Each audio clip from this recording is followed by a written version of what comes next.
नमस्ते फ्रेंड्स, आप लोगों का बहुत बहुत स्वागत है मेरे चैनल पर। आज की वीडियो में हम आपको एक कथा सुनाएंगे जो कि तुलसी माता की कथा है। तो चलिए शुरू करते हैं आज का वीडियो। प्राचीन काल में एक लड़की का जन्म राक्षस कुल में हुआ जिसका नाम वृंदा था।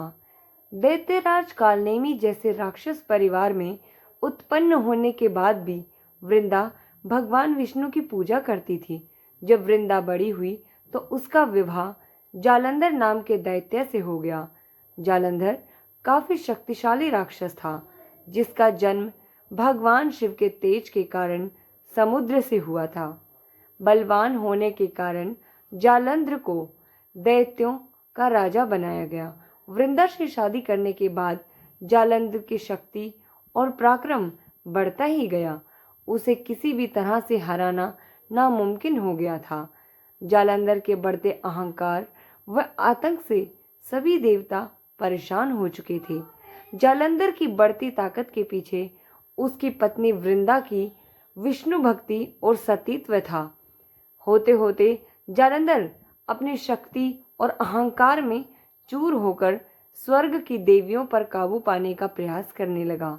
इसी दौरान एक बार उसने माता लक्ष्मी को पाने का प्रयत्न किया, परंतु समुद्र से जन्म लेने के कारण माता लक्ष्मी ने उसे अपना भाई बना लिया। फिर उसकी नज़र माता पार्वती पर गई और उन्हें पाने के लिए जालंधर ने माया जाल बनाया।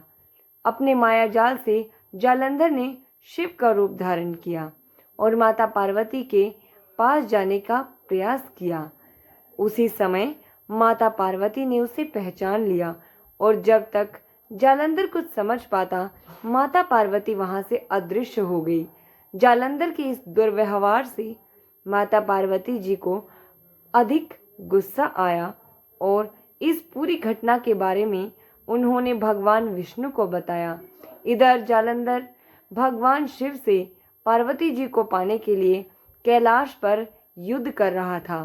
तभी भगवान विष्णु ने जालंधर को सबक सिखाने की ठानी।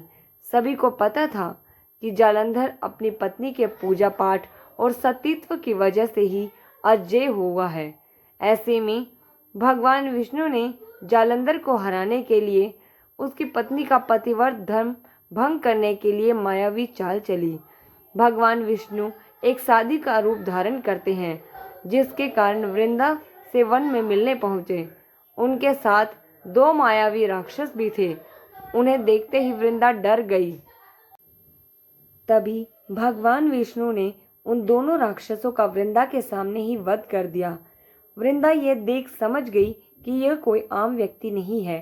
उसी पल वृंदा ने साधु से अपने पति के विषय में पूछा। साधु बने भगवान विष्णु ने अपनी माया शक्ति से दो बंदर प्रकट किए। दोनों बंदरों के हाथों में जालंधर का सिर व धड़ था। ये देखते ही वृंदा बेसुध होकर पृथ्वी पर गिर पड़ी। कुछ समय पश्चात जब वृंदा अपनी सुध में आई तो सुध आने के पास साधु से अपने पति को दोबारा जिंदा करने की प्रार्थना याचना करने लगी।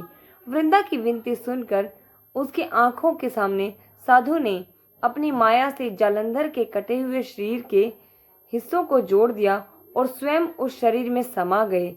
वृंदा को जरा भी आभास नहीं हुआ कि उसके साथ ऐसा छल हुआ है। जालंधर का रूप धारण किए हुए विष्णु जी को वृंदा अपना पति समझकर उनकी सेवा करने लगी और उन्हीं के साथ रहने लगी। वृंदा को ऐसा करने से उसका सतीत्व भंग हो गया, जिसके बाद जालंधर कैलाश पर्वत में युद्ध में हार गया। जब वृंदा को यह सच पता चला तो उसके गुस्से में भगवान विष्णु को पत्थर बनने का श्राप दे दिया। इस घटना के बाद वृंदा स्वयं सती हो गई। जिस स्थान पर वह भस्म हुई वहां तुलसी का पौधा प्रकट हुआ।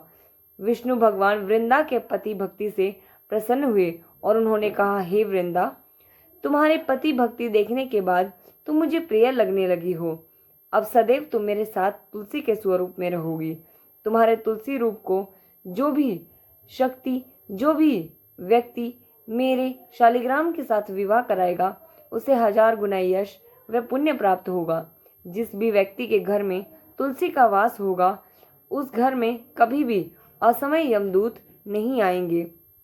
आगे भगवान विष्णु ने कहा, तुलसी के पौधे की पूजा करने वालों को गंगा व नर्मदा में स्नान करने के बराबर ही पुण्य प्राप्त होगा। संसार में चाहे कोई भी मनुष्य कितना भी दुष्ट क्यों ना हो, कितने भी पाप क्यों ना किए हों, मृत्यु के दौरान उसके मुख में तुलसी और गंगा जल अवश्य दिया जाएगा। बैकुंठ धाम की उसे प्राप्ति होगी। इसके अलावा जो व्यक्ति तुलसी व आंवला के पेड़ की छाया में अपने पितरों का श्राद्ध करेगा, उसके पितरों को मोक्ष प्राप्त होगा। इस प्रकार से भगवान विष्णु ने जालंधर नाम के इस मायावी राक्षस का अंत करने में सहायता की। उम्मीद है कि वीडियो आप लोगों को पसंद आया होगा, और अगर आया है तो प्लीज़ इसे लाइक और शेयर कीजिएगा। साथ ही सब्सक्राइब कर लीजिएगा चैनल को ऐसे ही और वीडियोस देखने के लिए। मिलते हैं नेक्स्ट वीडियो में, तब तक के लिए गुड बाय, धन्यवाद।